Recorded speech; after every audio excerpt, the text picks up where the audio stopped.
Oke, baik pemirsa. Assalamualaikum warahmatullahi wabarakatuh. Jumpa lagi bersama saya di Lensa Kita.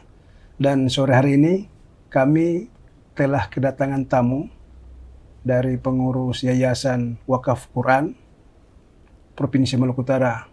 Beliau biasa disapa Ustadz Qatar Hakim. Assalamualaikum Pak Ustadz. Waalaikumsalam warahmatullahi wabarakatuh. Iya, gimana kabar?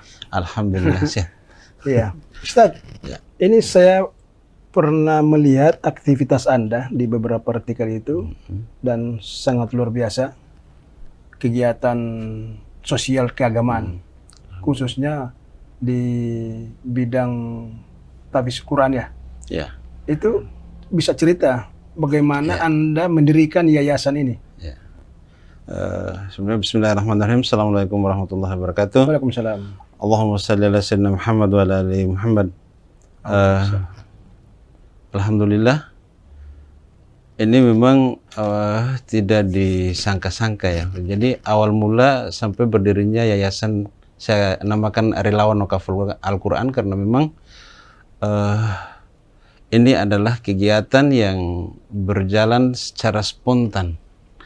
Jadi pada tahun 2020-2021 itu saya secara kebetulan ada giat di Morotai ya. Lalu kemudian di suatu desa saya dan anak saya usianya waktu itu kurang lebih 7 tahun. Memang dia sudah dekat dengan Al-Quran, katakanlah begitu. Jadi setiap selesai salat maghrib itu biasanya dia langsung cari Al-Quran. Iya, gitu. iya. Nah di masjid itu kebetulan habis salat malam Jumat juga, tepatnya malam Jumat setelah salat dia si kecil ini cari Al-Quran Di salah satu masjid di Morotai. salah satu masjid di Morotai itu.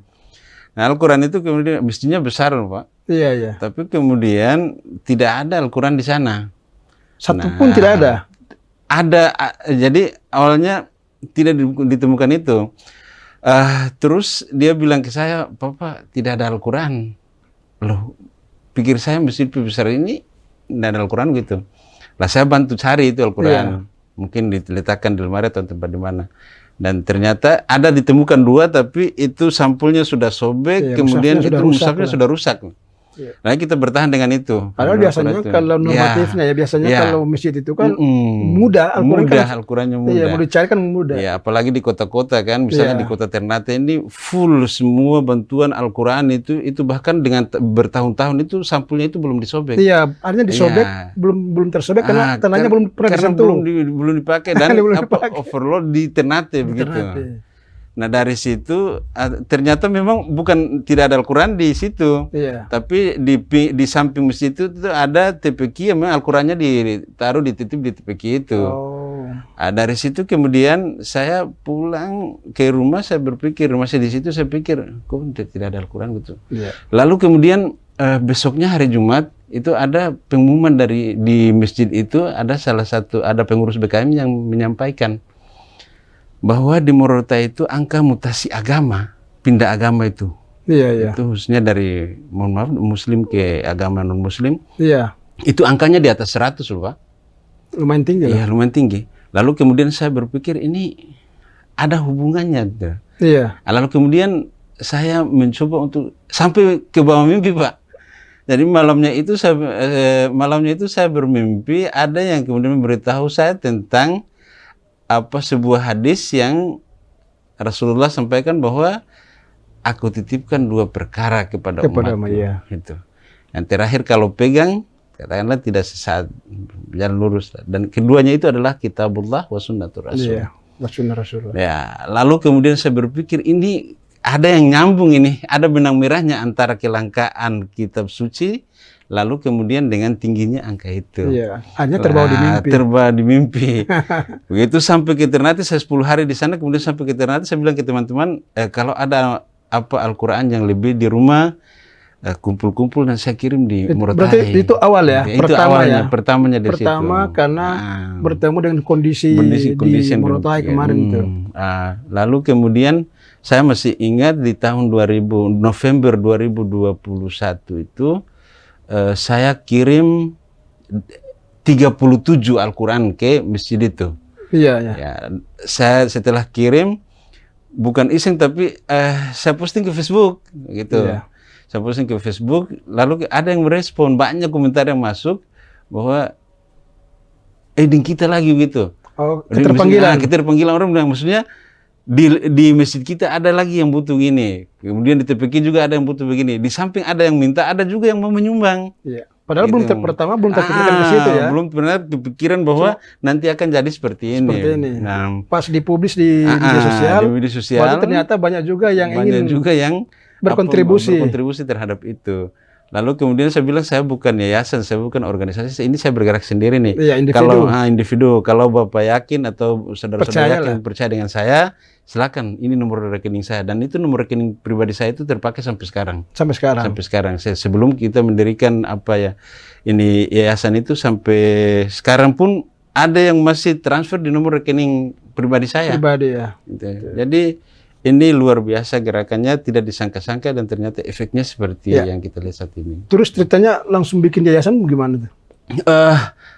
Untuk sampai saat ini kita belum berbadan hukum ya. Belum ya. Ini relawan ini. Iya. Tapi kita mendapat dukungan dari kantor wilayah Departemen Agama pada saat itu, diinisiasi untuk, karena kita mengurus rekening ke bank itu kan harus juga pakai ada persyaratan administrasi, misalnya akta notaris dan lain-lain. Iya, betul. Lah dari situ kemudian kita di lembaga kita hukum. Dan sampai sekarang pun saya mengeluarkan dana yang sudah di atas jutaan itu, saya sudah kepikiran baik kita belanja Al-Quran. Nah itu dari yayasan itu saya pikir akta notaris, misalnya akta notaris itu. Ustaz, kalau terhitung dari 2021 ya, giat sosial dan keagamaan dari Pak Ustadz ini 2001, 2002, 2003, 4 tahun ya. Selama waktu ini sudah berapa mushaf Al-Quran yang terdistribusi secara keseluruhan di Provinsi Maluku Utara? Jadi angka pastinya ada di angka 48.000 Al-Quran terdistribusi di 1.108 lembaga. 108 lembaga. 1.108 lembaga. 1.108 lembaga ya. Nah, itu baru Al-Quran 48.000 ya. Belum lagi Iqra yang ada di atas 49.000. Lalu kemudian ada banyak kegiatan sosial lain yang kita dorong. Dan rasanya tidak pernah cukup untuk kita penuhi kebutuhan yang ada di Maluku Utara. Kalaupun dikatakan banyak ya. Nah, kita punya pendekatan misalnya berdasarkan pada Badan Wakaf Al-Quran Arab Saudi misalnya, presentasinya mestinya untuk kepemilikan kitab suci itu kalau kita presentasinya satu Al-Quran misalnya di Maluku Utara, maka kita paling tidak harus butuh 48 miliar baru bisa memenuhi kebutuhan Al-Quran di Maluku Utara. Nah, selama pergerakan kita ini 4 tahun ini ya alhamdulillah kita baru sampai sekitar 7,8 miliar. Saya bilang ke teman-teman, pelan-pelan lah, insya Allah. Kita akan sampai pada tahapan itu. Nah, kita tahu sendiri kan, misalnya di rumah ada 5 orang, tapi kan Al-Quran cuma 2 misalnya. Gitu. Jadi seolah-olah kita jadikan Al-Quran ini hanya dia jadi pajangan begitu. Iya. Padahal Al-Quran itu ada aksesoris saja, pajangan begitu ya di rumah. Pajangan begitu. Padahal Al-Quran ini adalah manual. Iya. Ibarat yang lain itu, ini Al-Quran ini adalah manual hidup sebagai orang Muslim yang mestinya tiap saat itu harus dipegang sebagai. Ustadz, ini menarik nih Ustadz. Artinya kan kalau berbicara tentang kegiatan atau giat-giat sosial, kan banyak kegiatan.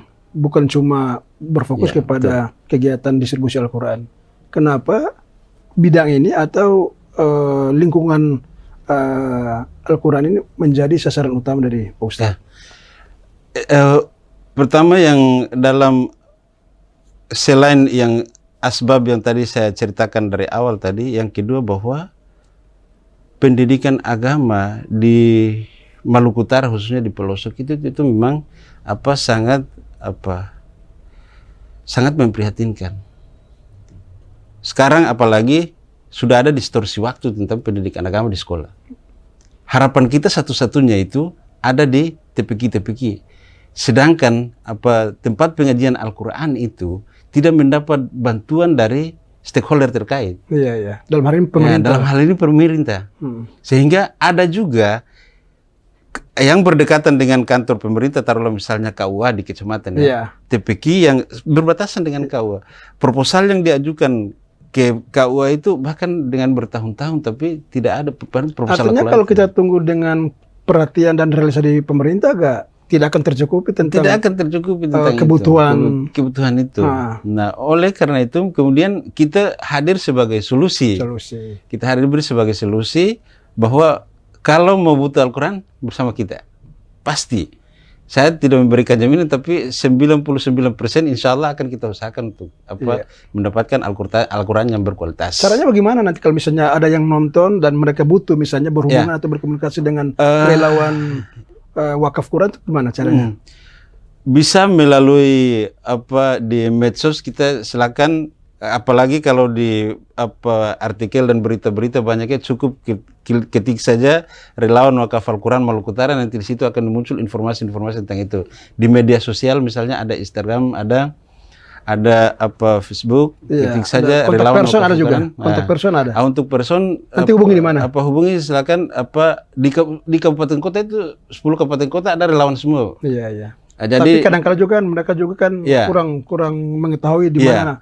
Jadi ini penting saya ucapkan terima kasih juga kepada Malu TV yang bisa mengekspos ini. Tujuannya adalah semakin banyak orang yang tahu tentang ini bagus. Jadi silakan bisa menghubungi nomor kontak kami nomor WA khususnya 082398861285, langsung itu ke saya. Insya Allah saya respon, sesibuk apapun pasti akan saya respon. Dan ini merupakan amanah bagi para donatur, para wakif yang telah mempercayakan itu kepada kami, agar supaya kalau memang tidak sempat terlayani, maka kita full 10 kabupaten kota, Pak. Sedangkan pengurus di provinsi ini cuma beberapa orang. Iya, berarti kan termasuk komunitas komunitas relawan wakaf Quran ya. Iya. Berarti saya dengar juga informasi bahwa selain mendistribusi Al-Quran juga relawan ini mendistribusikan kegiatan-kegiatan yang lainnya. Ada nggak itu?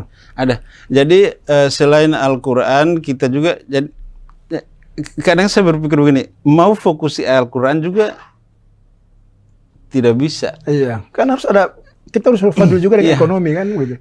Faktor ekonomi. Jadi begini, yang masalah itu begini, kita mau fokus Al-Quran, sedangkan para donatur, para wakif ini mempercayakan kita, dana mereka itu mau diapakan gitu. Jadi misalnya ada sumbangan 10 juta, taruhlah langsung Ustadz, ini ada dana 10 juta, nanti dibagi ke anak yatim ya. Iya. Kita fokus di sana, ini kita tidak ambil, ini tanggung jawab. Iya, jadi caranya bagaimana? Jadi caranya gitu. Ada sesuai dengan akad wakaf, Pak. Jadi kalau misalnya dana yang dimasukkan Ustadz ini untuk bantuan material. Nah, kita cepat cari, atau ada juga yang bilang, ada juga yang langsung menempatkan posisi wakafnya ditempatkan di mana. Misalnya Ustadz ini untuk yatim piatu di panti di sini ya. Nah, prinsipnya kita sebagai fasilitator yang dapat meneruskan. Jadi Anda punya uang, kami punya waktu, begitu. Kami tidak punya uang. Iya. Nah, kami punya waktu, Anda punya uang, berikan itu kepada kami dan kami akan distribusikan. Luar biasa. Artinya kolaborasi, ada yang para dermawan, iya kan, yang tidak punya waktu ya. Sementara para relawan punya waktu. Tapi padahal kita semua punya kesibukannya, tapi gitulah ya kondisinya. Jadi kita menyempatkan diri agar supaya bisa bermanfaat bagi masyarakat lebih luas. Ya, terutama kan generasi. Terutama generasi. Apalagi kan sekarang ini kan tentang peradaban teknologi saat ini kan, kalau tidak dibekali juga dengan Al-Quran juga kan. Artinya minimal ya kita harus persiapan sedini mungkin kan begitu. Nah, itulah sebabnya dalam proses perjalanan saya kemudian berpikir, kalau misalnya hanya Al-Quran saja kita bagikan, maka itu hanya sebatas itu. Lalu kemudian ada yang berpikir bahwa Al-Quran itu dibagikan sebentar dipakai atau tidak, dibaca atau tidak gitu kan. Saya jawab sederhana, kita siapkan dulu. Ada Al-Quran dulu, baru kita dorong orang untuk membaca. Betul. Itu. Ini sekarang tidak ada instrumennya, kemudian paksa orang untuk mengetahui itu.